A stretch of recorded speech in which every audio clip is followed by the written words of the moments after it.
So when did the arcs come into the picture? Uh, that was like, so when Leon and I stopped playing with the Black Keys, there was a there were a couple of guys that played with them, and then there was a guy named Gus Seifert who was playing bass, and a guy named John Wood who was playing keyboards. And Gus is awesome. He's like an alley bass guy. He's another one of these really really cool bass player. And they toured for like a year, and then they went their ways. And this guy named Richard Swift started playing bass with the Keys. And Richard, who sadly passed away like 5 years ago, Mhm. um, was this just like incredibly talented, incredibly funny, multi-hyphenate musician, producer, artist, singer, songwriter, like truly like the funniest, most talented guy in the room, just to like a comical level all the time.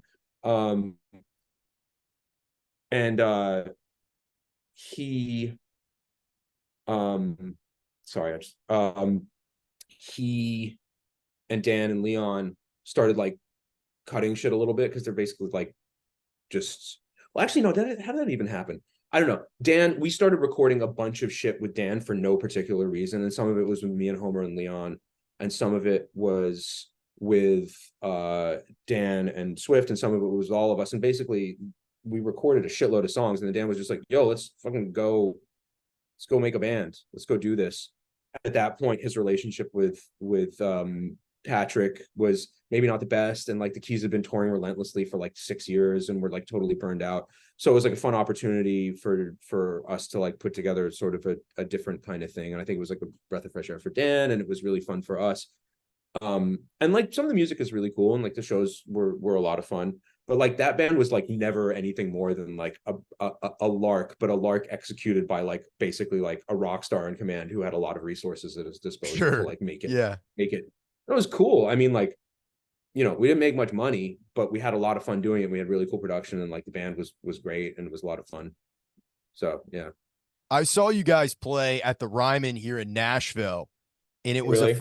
it was a phenomenal fucking show. My favorite Band? like memory that sticks out was when you guys played Keep on Dreaming, because for the longest time it was just you were playing it live. There was no actual recording of it. And just the girls that were doing the backup and then Dan singing with them, and kind of the Yeah. lights all going down, and that acidy setup that you had. I don't know what it Yeah, all kind of was. drippy, wild, sort of Yeah, vaguely psychedelic. Yeah.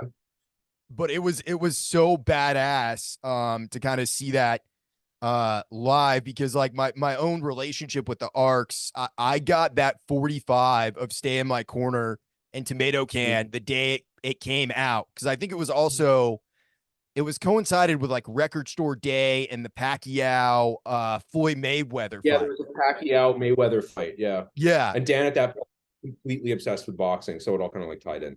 but yeah, it was a really badass experience to see you guys live, and I was of course super stoked, being a fan of you guys and what you were doing, to then be behind Dan, and all of you kind of playing in a band together. I thought it was something that was super special to see Yeah. live. Yeah, it was. It was a lot of fun. Yeah, no, it was like, yeah, it was funny. It was also like it was like a low stakes, high stakes thing, I guess. In what Like, way?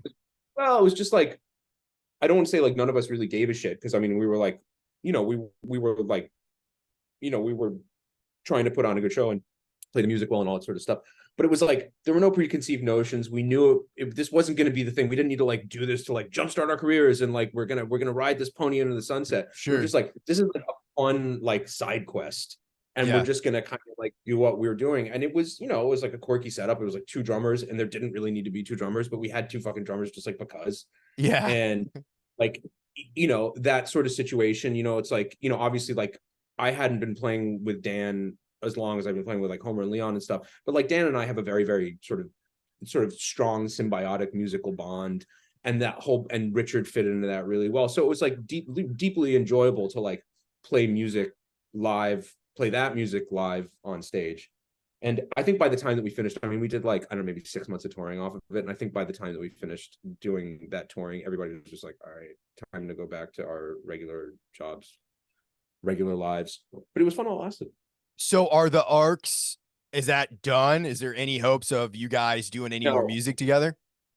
I could imagine that music may be released under the Arcs moniker at some point in the future, but the decision was basically made. It was like this when Richard passed away, none of us had any desire whatsoever to like go out and play live or anything.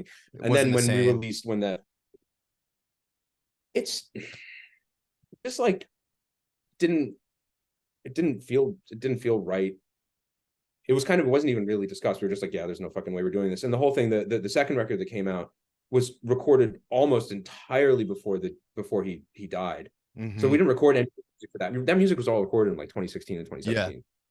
So, and it was just like, it was, I guess you could make the argument that it was like a little bit of like rating the cupboard for stuff. But it's like there were so many songs recorded. There were like 120 songs recorded or something. Wow. Some of which I'm not, most of which, it was like, so there was a whole wealth of material to draw upon. And it was also kind of coincided with the fact that it was like Dan runs a record label, and he's concerned with like content on his label and he needs stuff to put out. And you're just like, oh, this is a good opportunity to do cool packaging, have a cool like visual concept behind it. Um there's enough music in the can that we can put together a quality record. I mean, obviously, like, Dan and Leon spent a bunch of time finishing the record and like made it presentable in an album form. Um, but it just kind of made sense to do another one. But there was never um any talk of like doing like more live shows. And I don't think there was any enthusiasm on the part of anybody. I mean, basically what happened was like Dan and Leon just did a bunch of DJ things. It was an excuse for them to do like record release parties and just like Yeah, yeah, totally. it was like cool. It's like good. This is going to be like the promo for it. It's like you don't need to get all the production together. Don't need to like figure out how to play all these fucking songs. Don't have to figure out how to awkwardly replace the guy who died.